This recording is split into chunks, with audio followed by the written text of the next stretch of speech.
Okay. Hi. I just want to share this overflow.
Um, this summer you said to me, why did it take you so long? And it's really lovely. This sentence is alive and me like a little dervish swirling around and doing its thing. And yeah.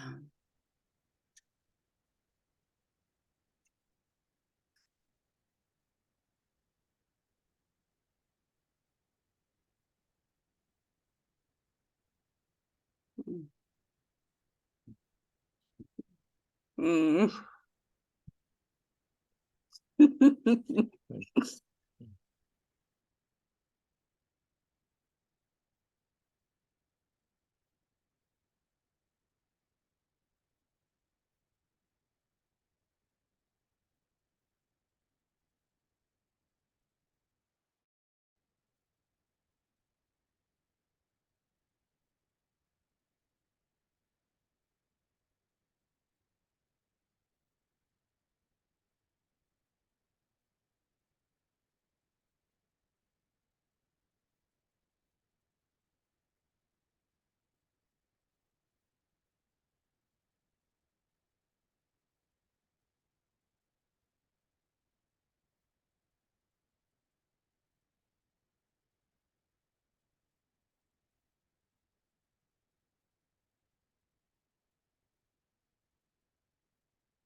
Barbara.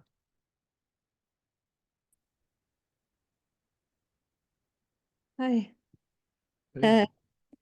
How can we switch off this translation again? This is really stupid. I wanted to ask you, like, because I'm not clear about this topic of having an opinion, knowing something, then there comes the position, like you were talking with Esther, no? Like one day about this topic, and somehow I don't know, like, when do I have an opinion and when I just know this is good and this is not good?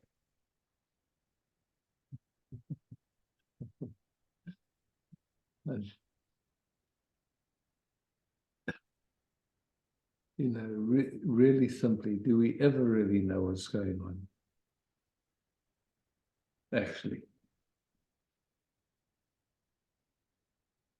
And also good and bad. I mean, they're so relative, you know, it's just like it's what seems good one moment, the next moment can seem bad. It's just perspectives, yeah. Yeah, but like on But this, let's make a distinction, just in your experience. No, nothing anybody else says. Just when it's just quiet, there's no idea of good or bad or any position. How is that? yeah, that's the best. That's so we can say that's sweet. Yeah, I mean, there's a nectar to it. It's beautiful.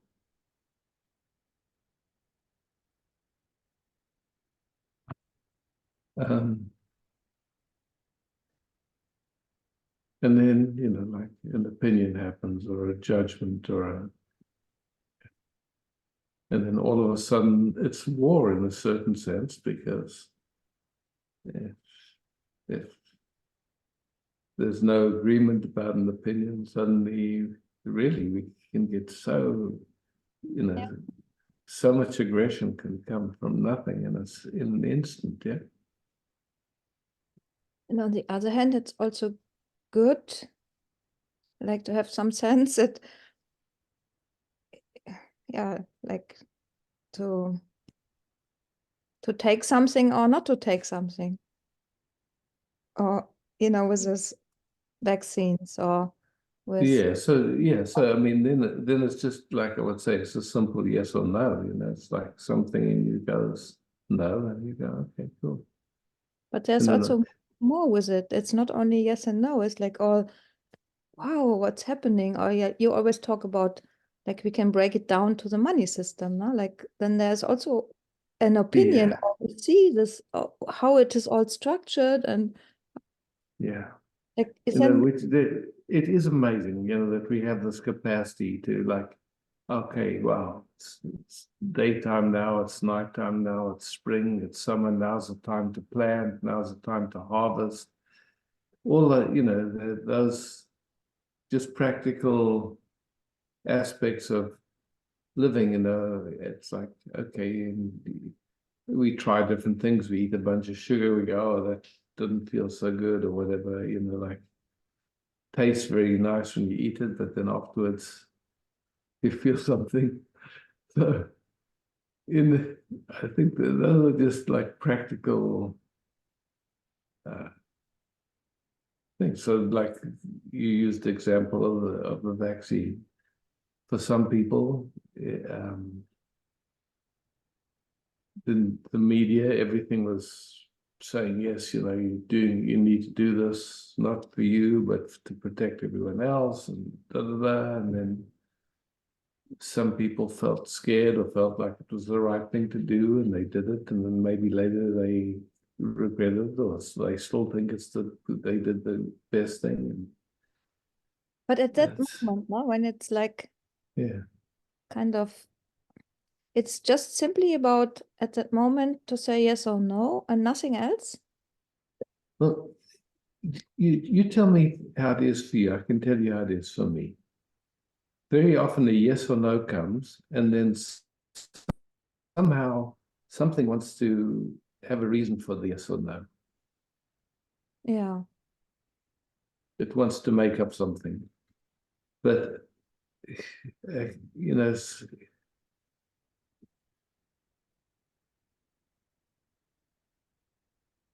and I don't think there's anything wrong with that. It's just like how we function. It's just, but I don't think we really know, actually. If I look to speak for me, I don't know what's going on at this moment.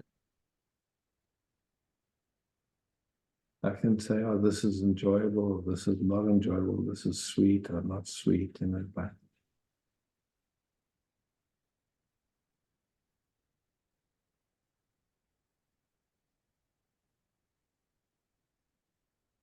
as we rest together, and we can, you know, and the sweet flow starts happening, I can feel it and I enjoy it. It's, oh, lovely. Wow. And then, yeah, it's like it's not much thinking at all. There's just this boundaries seem to, but my mind isn't busy with, okay, are there boundaries or am I trying to get in a boundless state? Of none of that. It's just, it's lovely and simple.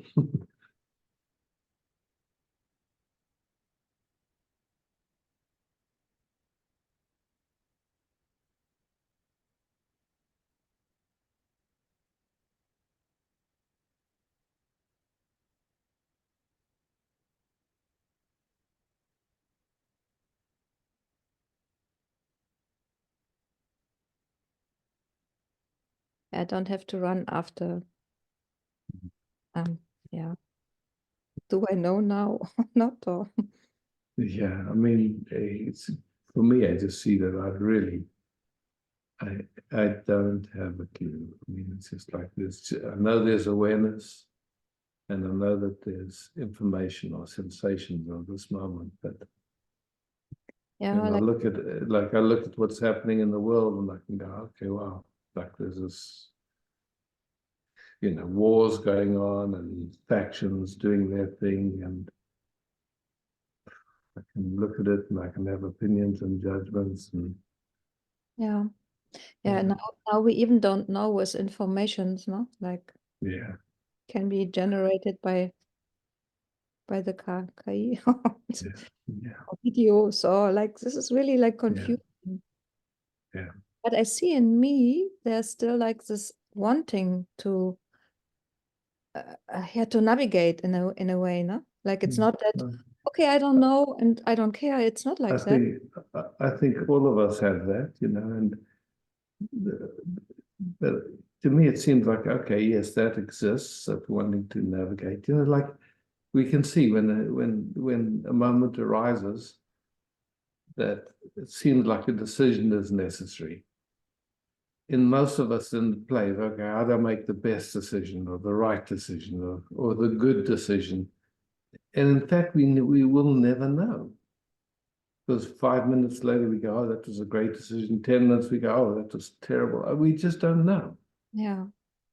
So, and yet it plays, it comes up, okay, now, but so, okay, I guess the best is to have a sense of humor with it all and see, well, it really is just a funny story playing.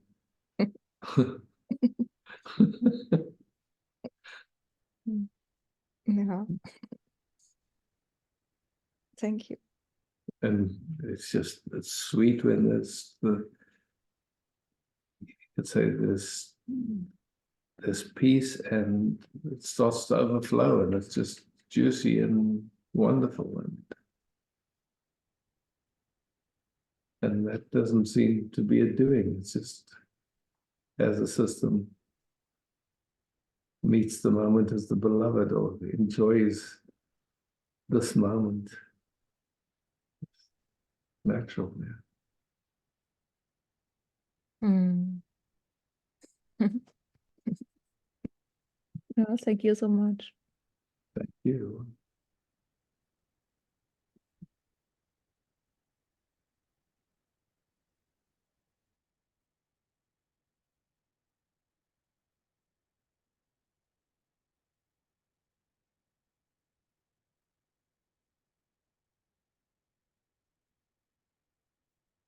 Vedanta. Hi. Hi, I have to laugh. It was beautiful with Barbara right now. But before, I don't know, it feels really a little war was going on, or opinion, or I felt teached by someone and this was working, but uh, just to come in, just speaking it, and then it's not needed to do anything about it. It's just, but it is always so, I don't know, actually painful when we are not feeling it, you know, this Yeah. being in peace, or just things can just flow through. Or and what I could catch also is when something gets me, then I want to be above, you know, not not being touched by it, or I don't know if it's needed. So let's just play for a second. Yeah. The way we speak is we say when something gets me. Yeah, I can, yeah.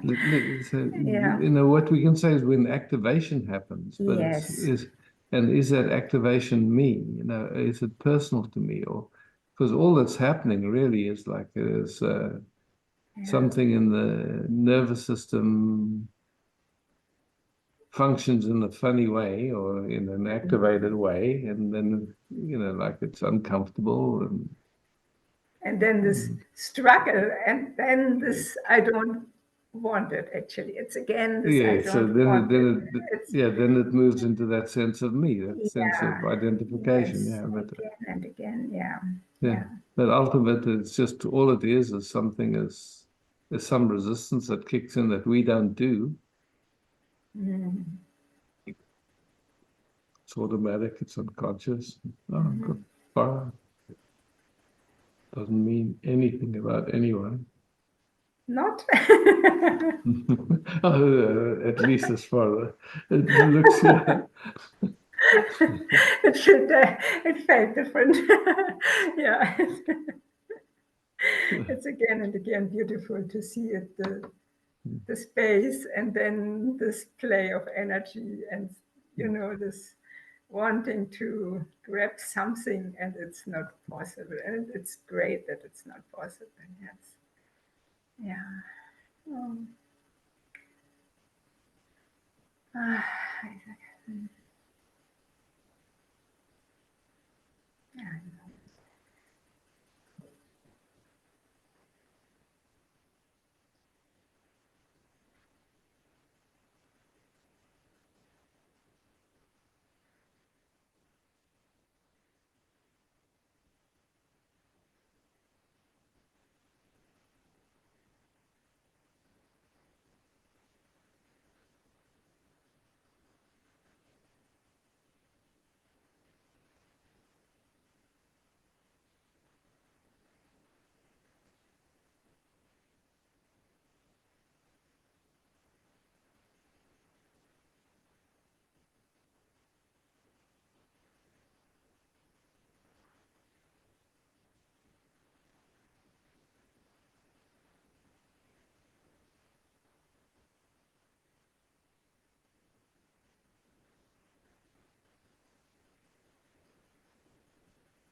Right. Yeah, I would love to hear your take on psychotropics.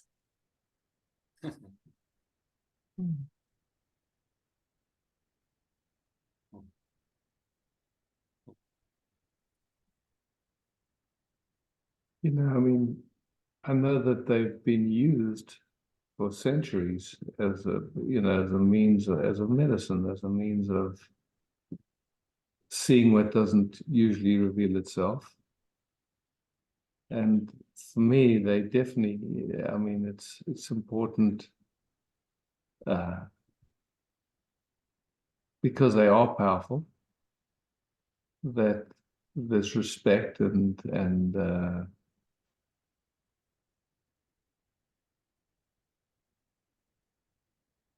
let's say, if there's a pull, to use them wisely, you know, not in a. I was when I was young, I was completely crazy, and I just wanted to know and see, and so I didn't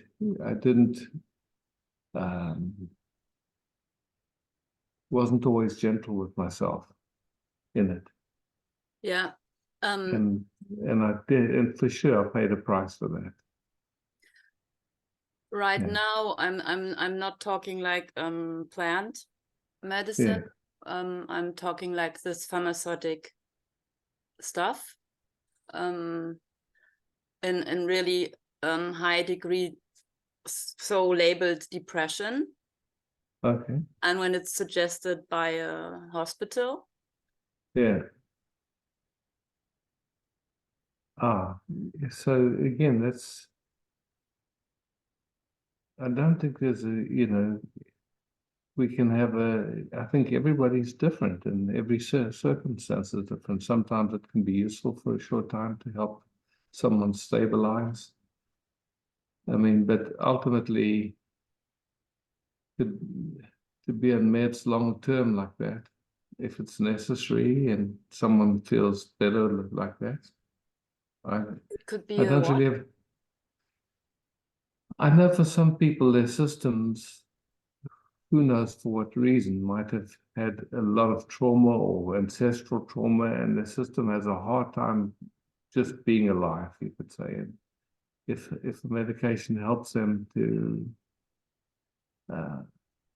in their view, to function. Yeah, so that it Yeah. functions, that it really like physically functions as a reboot or Yeah. reset. No. Yeah. Yeah. So everybody will make their own, you know, discrimination around it. It seems to me. I don't know if I have an opinion about it. I just know that these are tools and they can be used and abused and like anything. Yeah, for me it's the same. Yeah. But you know, as it is so close to me, there's a little residue of making a mistake and in being close to this one in this, and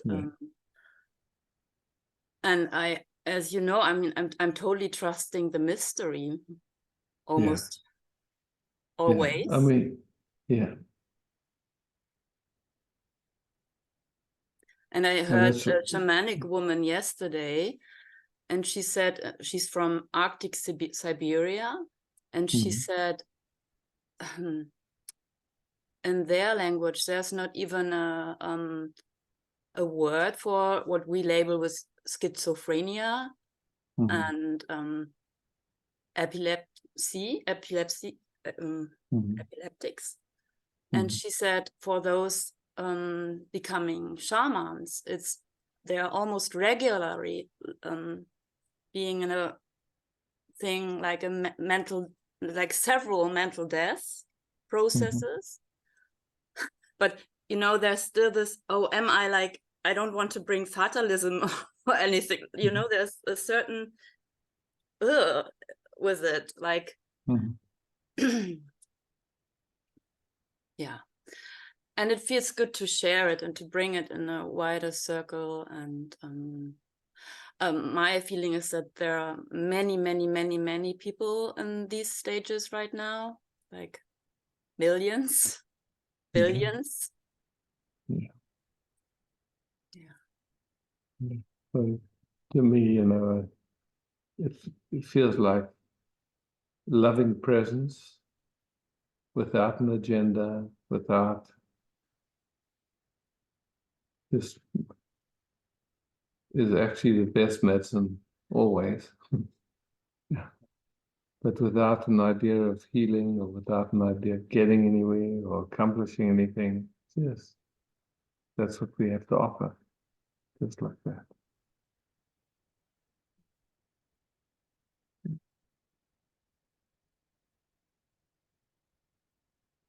But that's for me, you know, I can say it's just everyone, it seems like, you know, how life lives itself is a combination of so many factors. And like if you were born in Siberia and raised as a shaman, or there's just different orientations. Yeah? Yeah, and again, what I said before, like, was this, why did it take you so long? I mean, there is no you and All of that, yeah. Yeah, but and I mean, this whole paradox, like, it is all included. It's all included in this. And Yeah. and for me, I mean, most everybody knows it here, that as a mother, it's so like, wow, this to see this suffering so close, and like really having the feeling, wow, he's giving all of to go through it, like, and to know that it can be just this little shift. And at the same time, yeah, what they say in the hospital is that there might be like something that really needs a reboot to, because the light is so dimmed. Yeah, okay, but But you see, that's what I mean. It's like, that's one perspective. If you went to a different, how could I say, to a shaman, they would see it very differently. If you went to, you know, like a Chinese medicine person, they might also see it quite differently. And so, you know, it's like when there's a big discomfort like that, of course, there's going to be exploring all the different options, and something will resonate somewhere. And but you know, we grown up in the West, and so our usual approach is to go to Western medicine. But there are a lot of different approaches. That much I know. the funny thing is, I mean, he was so willing to start medication in late summer, and then the whole thing got like accidentally like dates got dropped and and so it didn't happen. And then he met a homeopath, and he took like just 3 little pills, and it brought an amazing shift. Yeah, that's what I mean. That's what I mean. It's just like, you know, it's, yeah. So that worked very fantastic. Yeah. Yeah. And you know, and everybody's sincere when he goes to a doctor, and they see it a certain way. They're going to try and tell him that that's the best thing for him, or the only thing for him. But he goes somewhere, and if it doesn't resonate for him, you know, like, or it does for a while, and he sees actually it made it worse, then he'll try something else. It's just, yeah, and maybe to give it a little some more, what I find really like irritating for me is that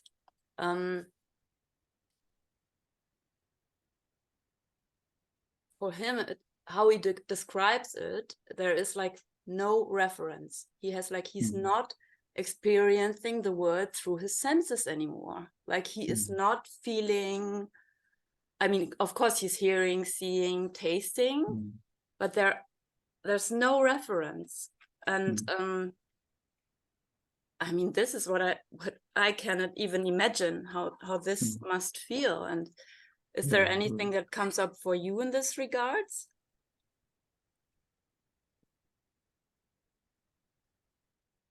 You know, in this interest, I think many people go through that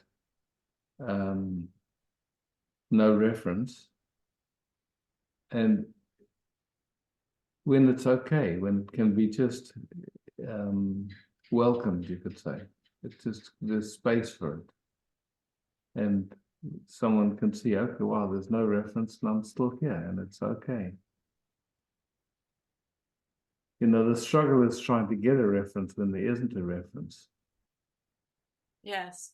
I mean, it's hard to, it seems in a way hard to navigate for him. It's impossible to navigate. You can't when there's no reference. But so if it's possible just to give it the space to, okay, now you're in that terrain of no reference point. And I've got your back, I'm here, you know, and then practically what does he need to feel that he can survive? Because it's you know, it's in that state there's no orientation to function even. Yes. So I mean, you know, if we had to take Ramana, for example, you know, when he fell into whatever that was, where like he was just sitting quietly and maybe opening his eyes for a few moments a day, and call it whatever you want, but the Swami recognized where he was, and he just, when he saw him open his eyes, he would put a little bit of rice in his mouth. But other than that, you know, it's like if you see that's what's happening for him, you know, it's like if there's an interest to support him, okay, you know, I'm here, and you obviously you need to look at it through what's possible for you within your context, you know. So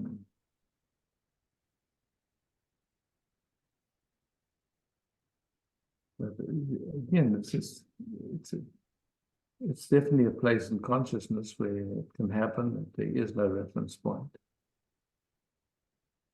I think usually it, you know, it can be very frightening if life wants this support for that, it'll provide it. You know, yeah. But to project that there's something wrong with it, I think that's where it makes it even more difficult. It's just okay, yes.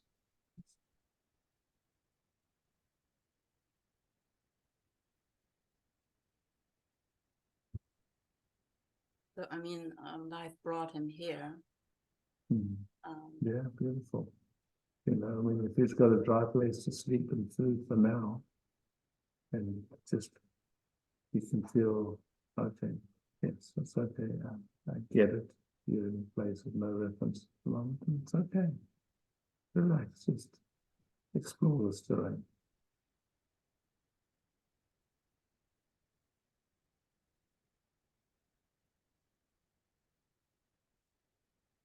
Yeah, over the time I can see that this notion that there's something to do about it becomes less and less. Yeah, fantastic. I mean, because you know, what can you do? You didn't ask for it, don't you? You know, it's just, but I think it's something that naturally occurs because when we look,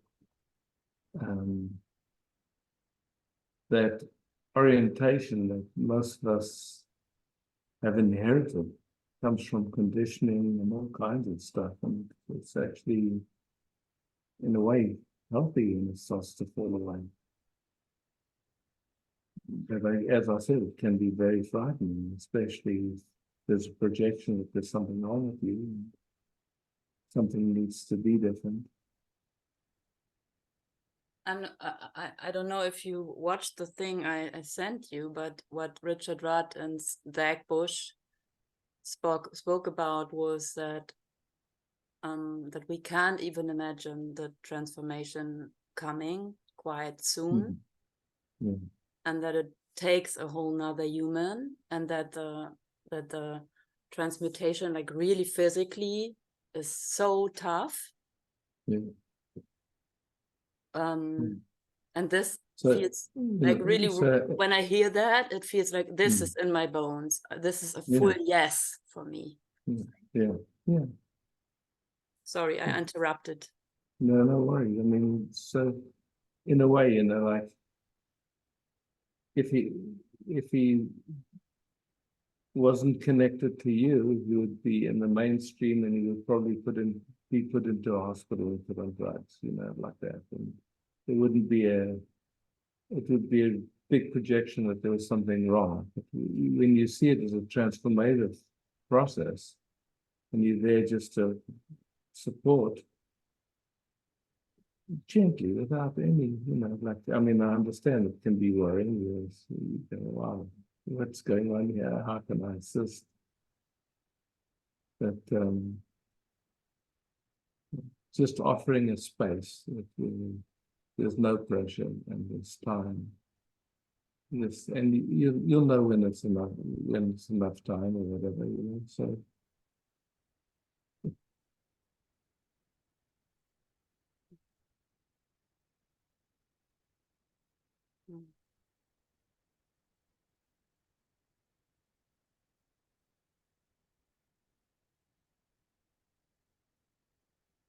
Because it already entangled a lot in myself too, or in this for being. sure, 100%. And what it brings is like more and more unconditional love. I would say that's its gift. Okay, but yeah. Well, you know, you just see what resonates and how we explore this together and see what fits for you. This is for sure. As I said in the beginning, my body takes what it wants to take, and then it's okay, sweetheart. Thank you so much. Thank you, everybody. Thank you. And just out of interest, we can see, did anyone get any value out of that exploration? Just seems like some people got some value. Cool.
Hey, Mm. it's very nice. Nice. It's very good that this issue is coming up because uh,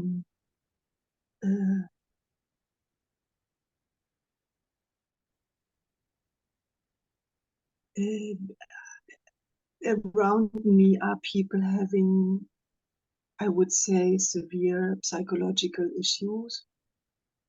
And the guy I rented the room, a lady just told me she's totally clear he has Asperger autism.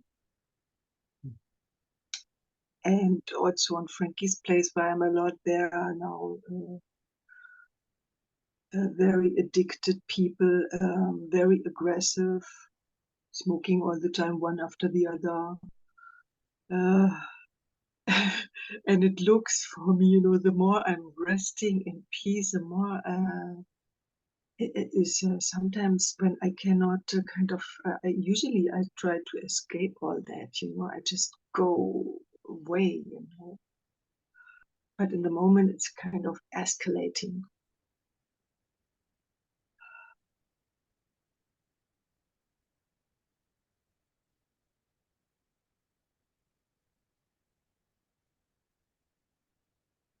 And then me and Frankie, we escape into the forest or whatever. And I was like, let's go away here. This is terrible.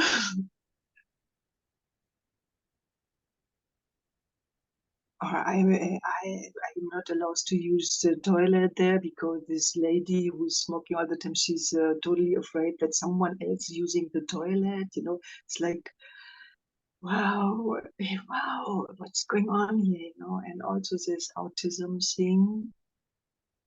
Is said that it is increasing also with the people having the jab. So up till now, I was like being the loving presence and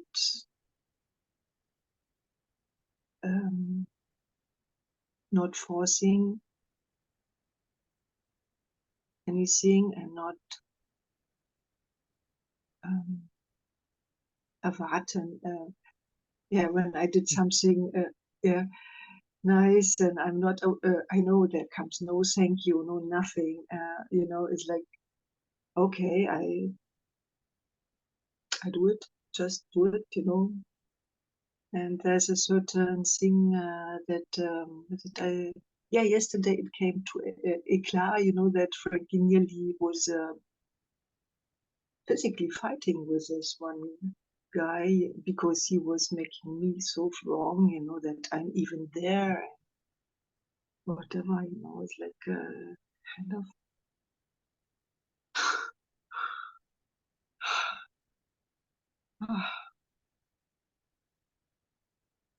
And the guy I'm living, he's coming in the morning, he scratched all his face bloody, it's like, wow, and repeating all the time the same stories, and I feel like I'm in a psychiatric, whatever.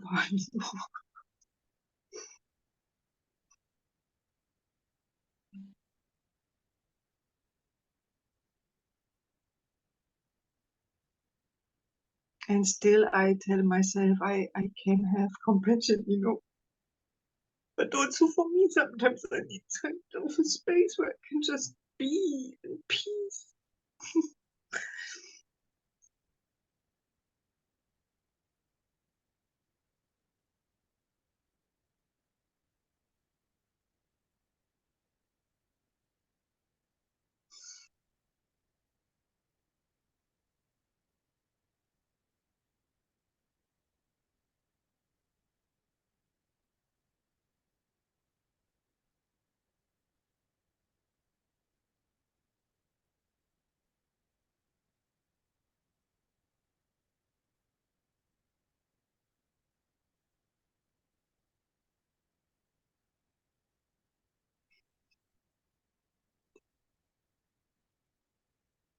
It's so nice to feel that love.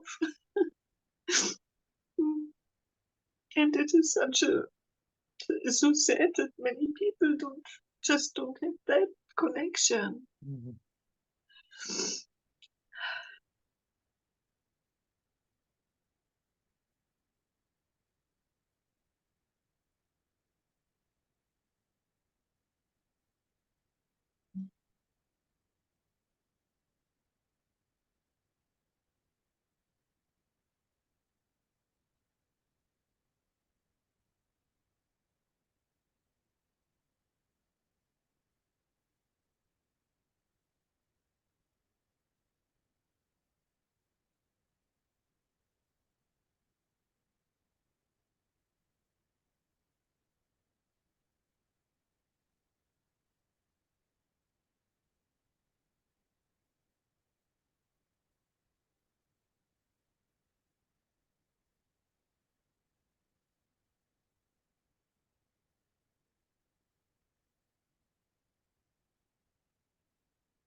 Thank you. I feel like again like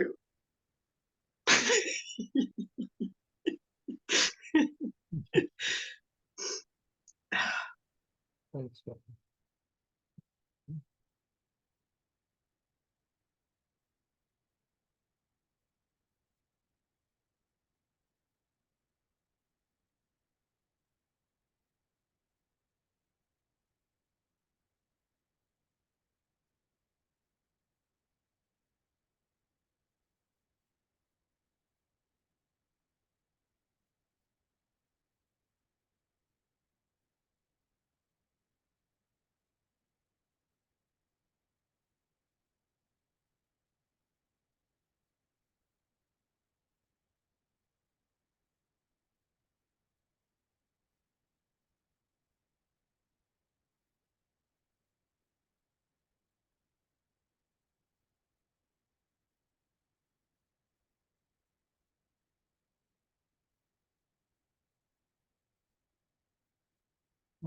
Rishi.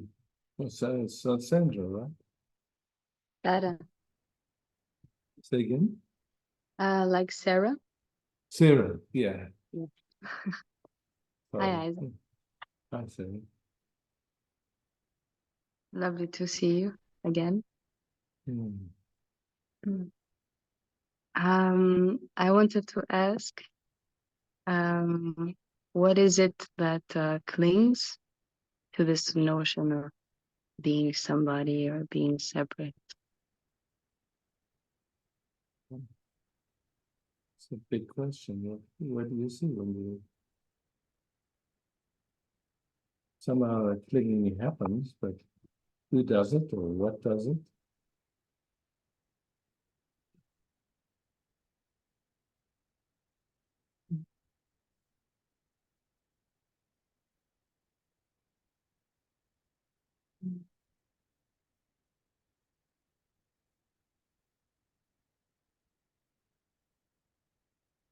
For me, it's just, I would say,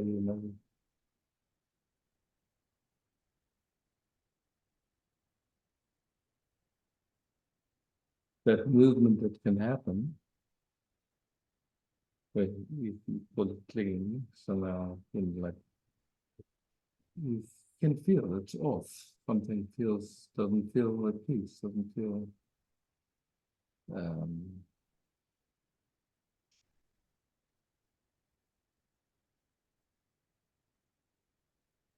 and usually, when something rationalizes it or justifies it or does something like that. So it's just an opportunity to watch how it functions and to see it functions the same in all of us. It's not very personal to anyone.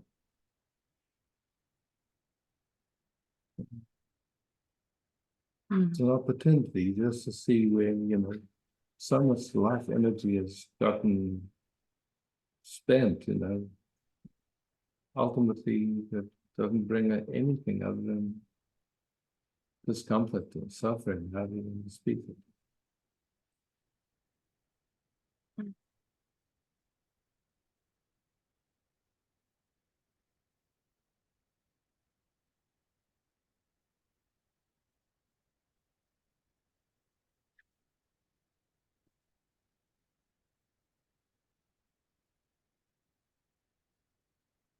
Mm.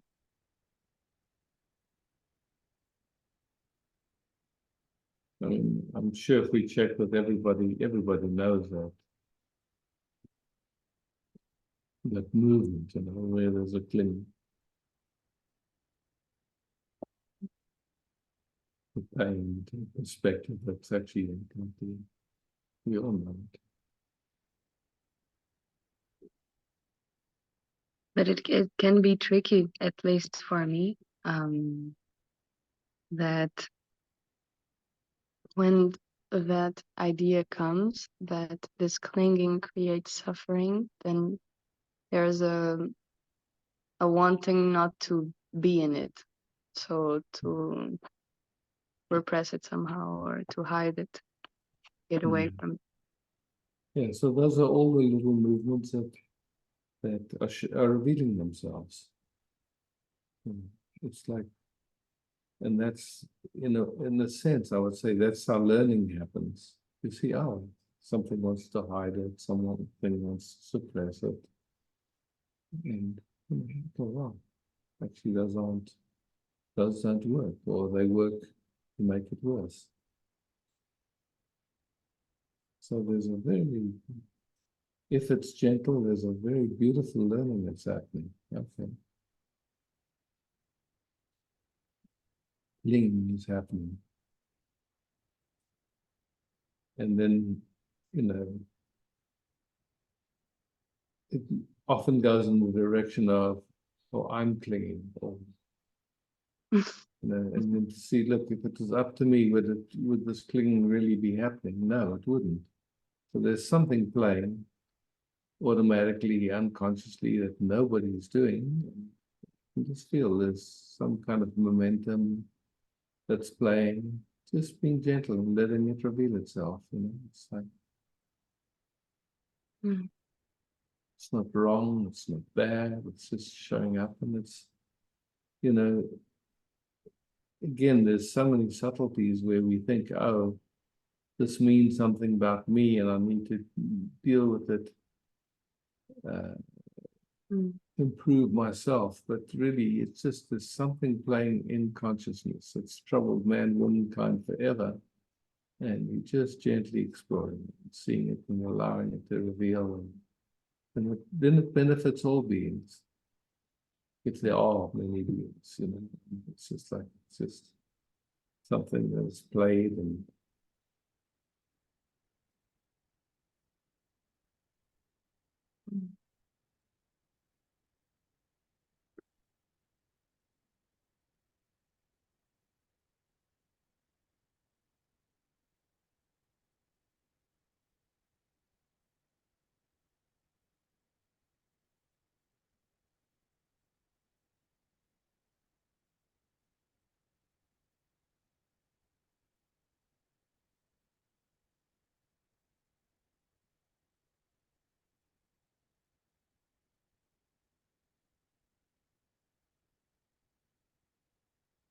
at this moment is there any clinging that you're aware of?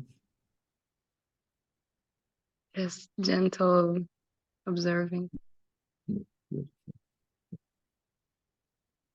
Thank you, Isaac. Thank you. So,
Rishi.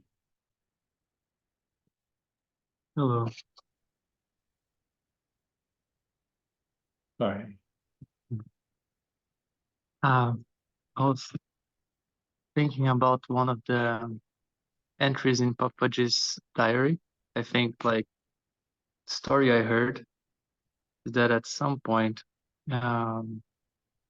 like his notes were released or like things he used to write for himself. Hmm. And one of these entries that was very frequent was something in the lines of, I have realized the utmost truth, or like that which the Buddha has realized. How come am I still here? Hmm. And that came to mind when Sarah was speaking, because when we see those habits of attention and we see that they don't really have any particular owner, it all feels very fluid. It all feels like clouds in the sky. At one moment you see a dragon, the next moment you don't see anything. Hmm. And it's fleeting. It's so these habits of attention, it's a funny thing because they don't have any particular owner, but they inhabit all of us at the same time. And then that entry of Papaji came to mind because on this perspective, or at least in this moment, it just feels like we're never been like, how come am I still here? Hmm. But I know that for sure he knew that. So there must be something deeper than that he was reflecting on. And that's what I wanted to ask. What was he inquiring about with that question? Yeah. It's hard to know, you know.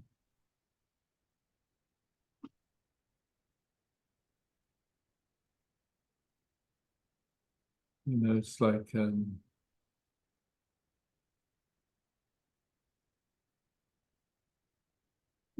we go to deep sleep and there's nothing. Then waking up happens and some of the old habits of attention start playing and doing their thing. And maybe met by this, who's aware of it, who's aware of it, who's aware of it, you know, just bringing the attention back.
I realize I can't possibly know what he meant by that.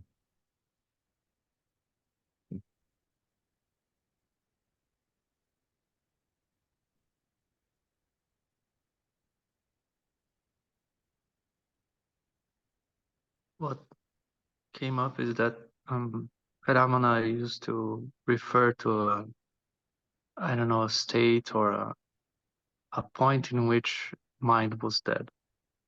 Mm. And by that, I don't know if he also meant like perception is no more. Because sometimes he would describe that it looks like he's seeing and listening and acting, but to him, he's not doing anything. Yeah. On one level, I think we can understand that by heart, but um, I don't know if what Papaji was inquiring about was referring to something like that, like when perception is no more. I don't know. Yeah. It seems Mm. so. Yeah, it's just like that's the thing. Is like sometimes I read Ramana and I go, I have no idea what the hell he's talking about. Yeah. You know, it's just like, and I see then on the internet people having discussions about what they think it meant. And so, well,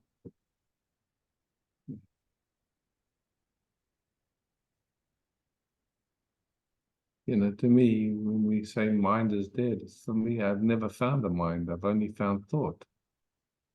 So if I have to speak, it seems to me it's no thought, no mind. You know, it's like this. And so, does a mind even exist? How can a mind, something that doesn't exist, be dead? You know, thoughts can. It's like, so that's the way it functions. Yeah, I go, okay. Rama talks about the mind being dead. I go, okay, what does that mean? And then he talks about Sahaja Samadhi, the highest natural state where it's not thought free. Thoughts come and, but there's no identification with them. So, you know, it's like, it's so easy to get confused by, okay, to me, I can read the invitation. It's just keep inquiring. Who's aware? Who's aware? Keep bringing attention back to who you are. And the rest of it doesn't do much good. It's just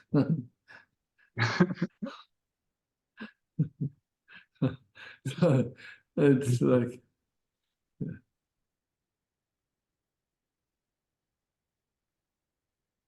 Yeah. On one level, what I can see is that I'm learning to stay on my lane because yeah, some things I read and I'm just like, well, I it's Ramana and Papaji. I respect them so deeply. I know they were really meaning something amazing, but mm, uh, yeah, it's I have to go with baby food. yeah. And the fact is, you know, look,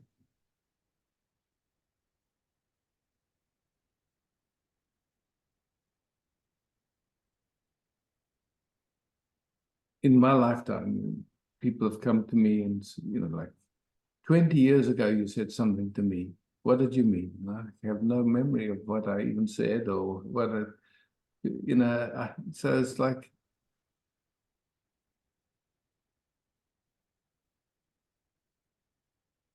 to me, I just watch to see, okay, I read words, they resonate, they don't resonate. In a sense, I just feel the invitation that's being extended through those words. And I know words can't describe this. So if those words don't resonate, you know, maybe you were speaking to someone specifically about something that was going on.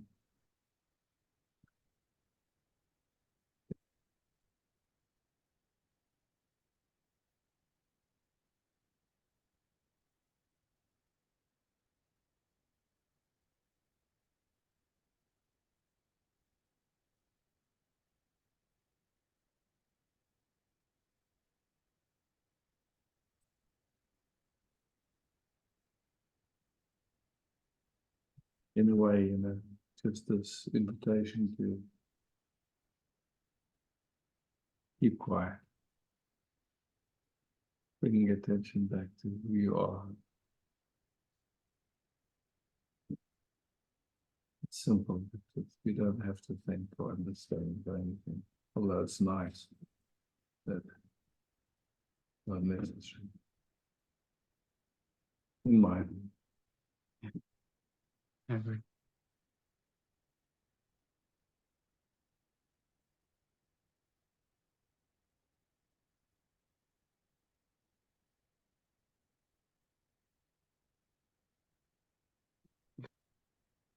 It's I don't know what determines what makes this invitation be accepted. But when it is accepted, then words are no longer needed. Yes.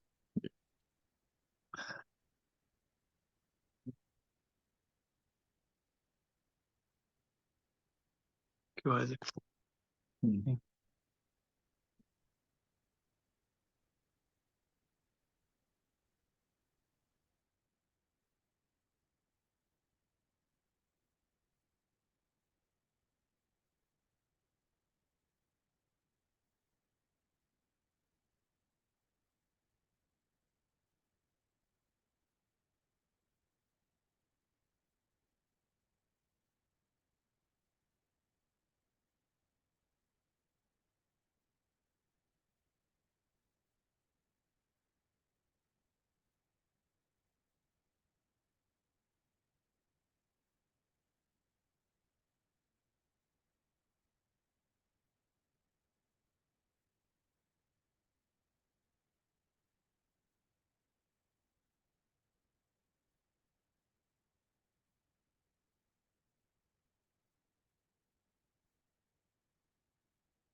Neat.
Oh,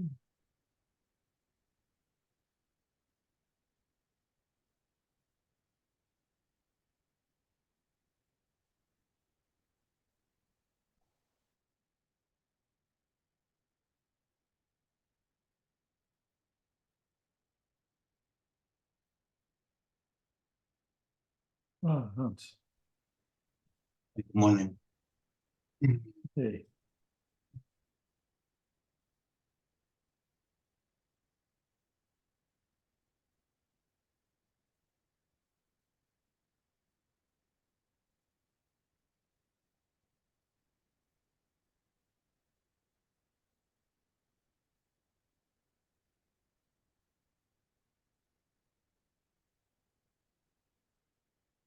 My confusion is not so entangled anymore with the circumstances. Fantastic. I start to this week I start to see that this confusion is appearing in awareness as well. And there is no escape actually. I start to see that now. If you look carefully, confusion is just thought. Yeah. Ultimately, that's all it is. Kind of astonishing. Yeah.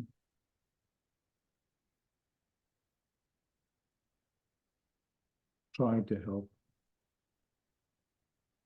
Yes.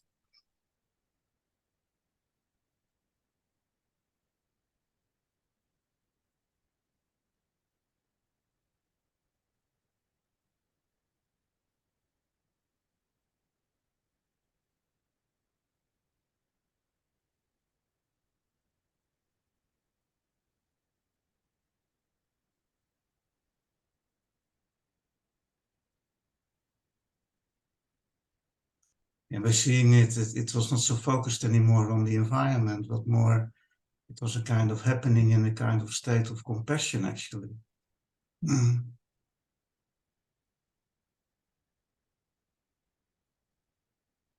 Until the time I was trying to make things better or to make things okay again, but I start to realize now that it came from a state of where everything was okay at that moment.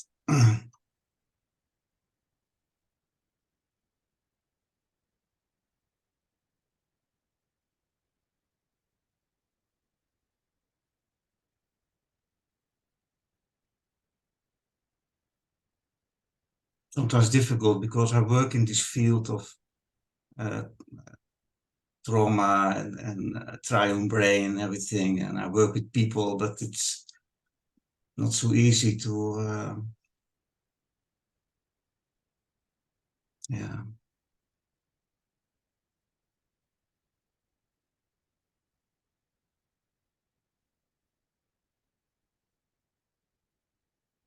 When it seems like we have to do something. Yeah. And people expect. Rather than just feeling and seeing, loving presence, just I'm here.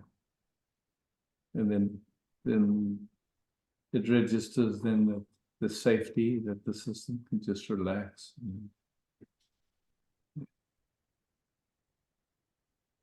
I think I'm making some shift there in my work as well now. I can feel that something is happening there. Of course, people are expecting that something will happen or so, or that I have to do something, or they have to do something, and sometimes we do. But when I come from this more transparent state, it's just sitting there and yeah. And, I always have a kind of a twinkle in my eyes when I speak them. Yeah. It's a kind of a deep honoring, I think, feel, or this honoring is yeah.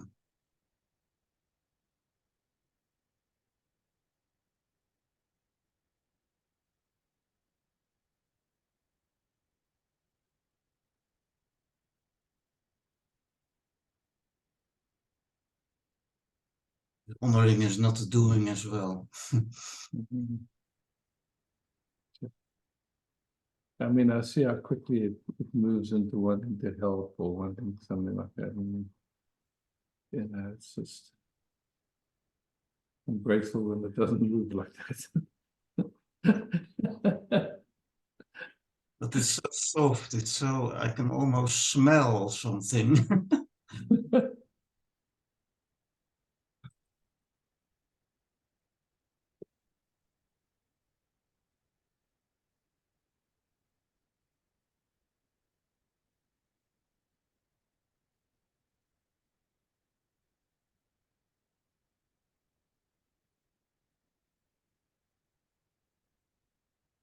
And yeah, being together with all these people, you know, sometimes I'm sitting here alone behind my desk, but now I start to feel, yeah, a few people I like and see always here on the screen. Yeah.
Thanks, Bettina, for hosting. Thank you, beloveds, for being here. See if I can get this thing to do it. No? Ah, there.